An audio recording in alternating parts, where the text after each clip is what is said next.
और Venezuela operation पर Trump ने बड़ा बयान दिया है। वेनेजुएला में उतरेंगी अमेरिकी तेल कंपनियां, यह कहना है ट्रंप का।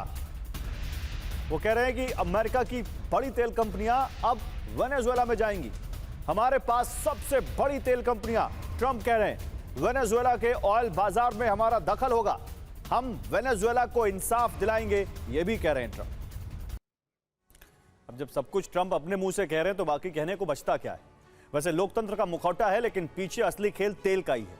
दुनिया जिसे मदद समझ रही है वो दरअसल वेनेजुएला के खजाने पर सरेआम डकैती की तैयारी है। हम ये क्यों कह रहे हैं वो ट्रंप के बयान के मायनों से समझिए, समझाते हैं आपको। अमेरिका कहता है कि उसकी तेल कंपनियां निवेश करेंगी। इसका असली मतलब यह है कि तेल पर दोबारा पूरी तरह अमेरिकी कंट्रोल होगा। ट्रंप कहते हैं कि बर्बाद इंफ्रास्ट्रक्चर ठीक करेंगे। यह सिर्फ हस्तक्षेप को जायज ठहराने की सोची समझी रणनीति है। दावा किया जा रहा है कि देश के लिए पैसा कमाएंगे। सच तो यह है कि मुनाफे की शर्तें अब अमेरिकी कंपनियां तय करेंगी। और जब वो कहते हैं कि मादुरो ने वेनेजुएला के लिए कुछ नहीं किया, तो समझ लीजिए कि सत्ता परिवर्तन का नैरेटिव ऐसे ही सेट किया गया है। बड़ी तस्वीर साफ है। यूएस की सीधी एंट्री और चीन रूस को धक्के मारकर बाहर निकालने की यह सुपर एक्सप्लोसिव जंग है। रूस और चीन इसलिए आग बबूला है क्योंकि उनके हाथ से अरबों का शिकार निकल रहा है। यह तबाही का वो मंजर है जिसे विकास का नाम दिया जा रहा है। और इसी बीच एक और बड़ी खबर है। कोलंबिया के राष्ट्रपति गुस्तावो पेट्रो ने बड़ा बयान दिया है। मछुआरों को डराने के लिए युद्धपोत भेजे जा रहे हैं। बताइए, मछुआरों को डराने के लिए वॉरशिप भेजे जाएंगे। तेल समृद्ध देश पर दबाव बनाने का आरोप है, ये कोलंबिया के राष्ट्रपति कह रहे हैं।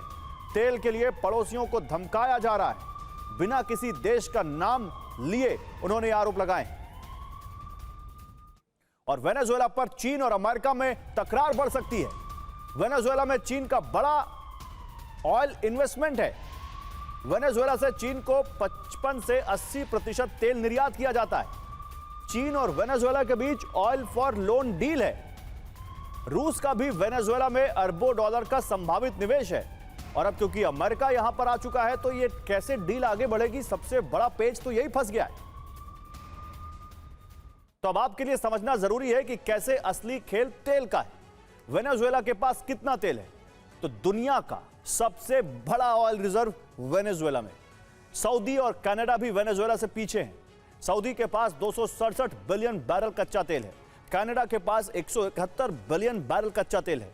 लेकिन वेनेजुएला के पास उससे भी कहीं ज्यादा बड़ा रिजर्व है। लेकिन तेल ज्यादा तो फिर उत्पादन कम क्यों? दरअसल मौजूदा तेल उत्पादन क्षमता 10 साल पहले की ही है। वेनेजुएला ने इसको बढ़ाया नहीं। प्रतिदिन 8,60,000 बैरल यहां से निकाला जाता है और दुनिया की कुल तेल खपत का 1% से भी कम यहां से निकलता है। 10 साल पहले की क्षमता 25 लाख बैरल थी। तो जिस तरह अमेरिका ने वेनेजुएला पर हमला किया और जिस अंदाज में एक देश से उसके राष्ट्रपति को यह अगवा करके ले जाया गया, वो कई बड़े सवाल खड़े कर रहा है। ड्रग कार्टेल को लेकर वेनेजुएला और अमेरिका के बीच तनाव तो कई महीनों से चल रहा था, लेकिन वेनेजुएला पर बरसे अमेरिकी बारूद की सिर्फ इतनी ही कहानी नहीं।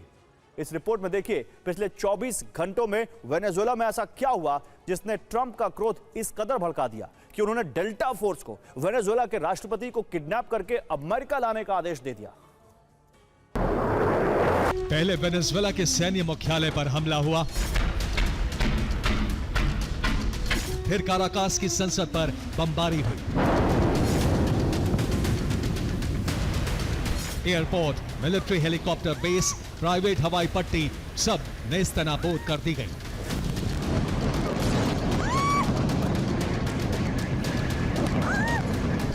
और फिर आई वो तस्वीर जिसमें वेनेजुएला की सरकार का टोटल सरेंडर था।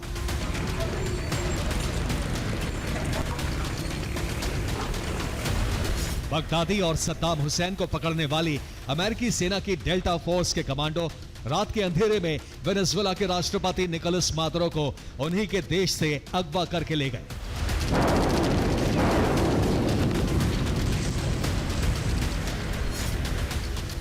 लेकिन वेनेजुएला की राजधानी कैराकास की रात निकोलस मादुरो के लिए कयामत की रात क्यों साबित हुई? ट्रंप ने एक ही रात में वेनेजुएला के हर मिलिट्री ठिकाने को बर्बाद करने का आदेश क्यों दिया? वेनेजुएला की राजधानी काराकास में एक के बाद एक धमाके हुए। La Carlota airbase, Port Tuna, Miraflores palace के आसपास सैन्य ठिकाने, बंदरगाह, कम्युनिकेशन टावर, हर तरफ तबाही तबाही दिखने लगी। पर सवाल यह है कि अमेरिका ने वेनेजुएला की राजधानी काराकास समेत कई बड़े शहरों पर अटैक हेलीकॉप्टर और फाइटर जेट से बम क्यों बरसाए?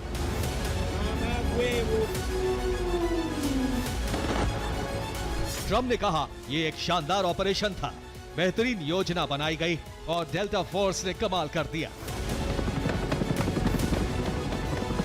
लेकिन सवाल यह है कि कल तक शांति के लिए नोबेल पुरस्कार की होड़ में शामिल रहे डोनाल्ड ट्रंप ने साल बदलते ही नई बारूदी जंग क्यों छेड़ दी? क्या यह हमला सिर्फ ड्रग्स के खिलाफ था या फिर इसके पीछे तेल, चीन और सत्ता पलटने की साजिश थी? यह कोई अचानक हुआ हमला नहीं था, यह महीनों से तैयार होती एक पूरी रणनीति का आखिरी वार था। पिछले 4 महीनों से अमेरिका ने वेनेजुएला को समंदर से घेर रखा था। युद्धपोत, लड़ाकू विमान और स्पेशल कमांडो तैनात थे। डायरेक्ट हमले से पहले अमेरिका ने ड्रग्स के नाम पर वेनेजुएला की 35 नावों पर हमला किया। 100 से ज्यादा लोग मारे गए। तनाव बढ़ता ही जा रहा था। ट्रंप ने वेनेजुएला को इतिहास के सबसे बड़े नौसैनिक बेड़े से घेर दिया था। इसके बाद तय हो गया था कि वेनेजुएला पर अमेरिका हमला जरूर करेगा। लेकिन साल बदलते ही अमेरिका इतना बड़ा हमला करेगा और रात के अंधेरे में अमेरिका के कमांडो एक देश के राष्ट्रपति को ही अगवा करके ले जाएंगे, ये किसी ने नहीं सोचा था।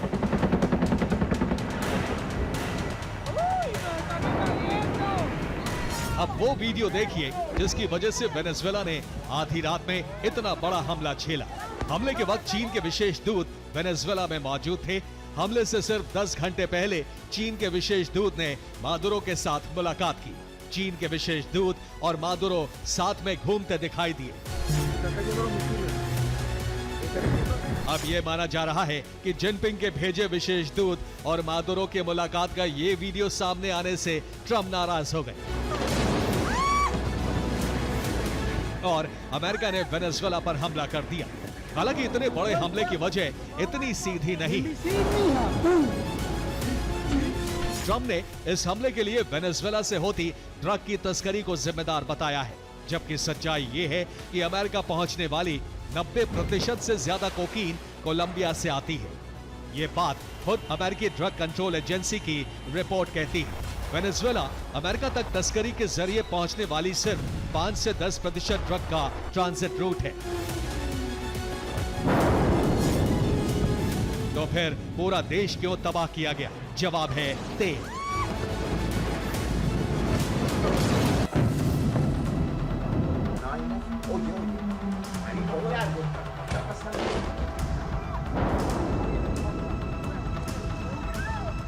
वेनेजुएला पर यह हमला ड्रग्स नहीं बल्कि तेल की वजह से हुआ है।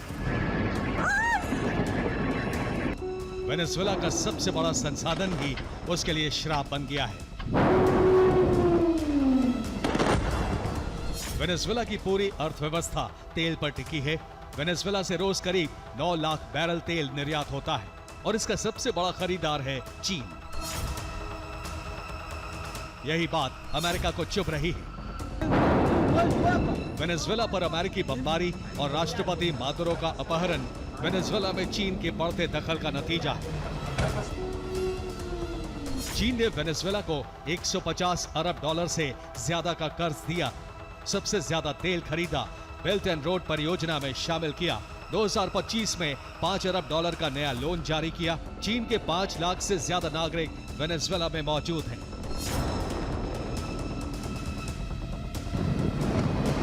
और ट्रंप नहीं चाहते कि अमेरिकी बैकयार्ड में चीन अपनी आर्थिक कॉलोनी बनाए।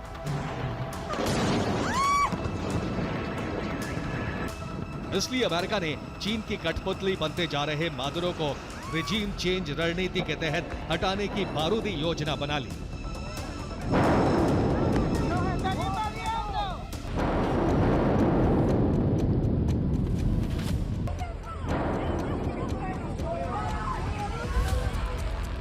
Marico.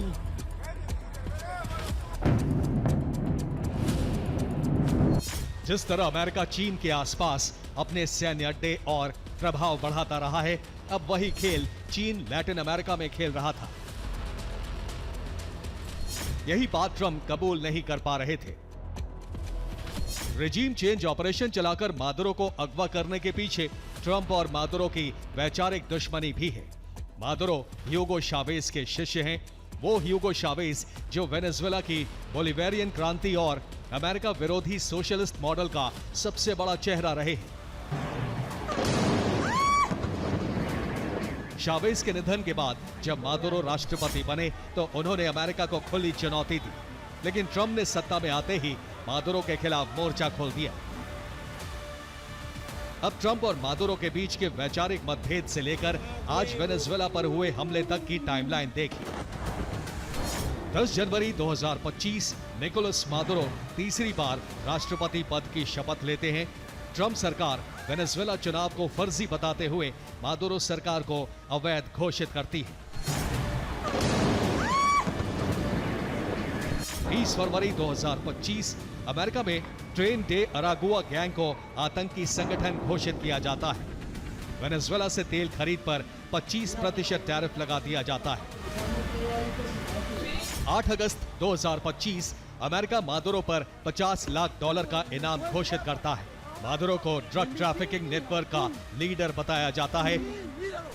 31 दिसंबर 2025 वेनेजुएला के एक डॉक पर CIA ड्रोन स्ट्राइक की जाती है। इसे वेनेजुएला की जमीन पर पहला अमेरिकी हमला माना जाता है। और फिर आती है जनवरी 3, 2026 की तारीख। अब सवाल यह है, क्या वेनेजुएला में अमेरिका की लगाई आग दुनिया को एक नई जंग की तरफ ले जाएगी? Bureau report, TV9 Bharatvarsh.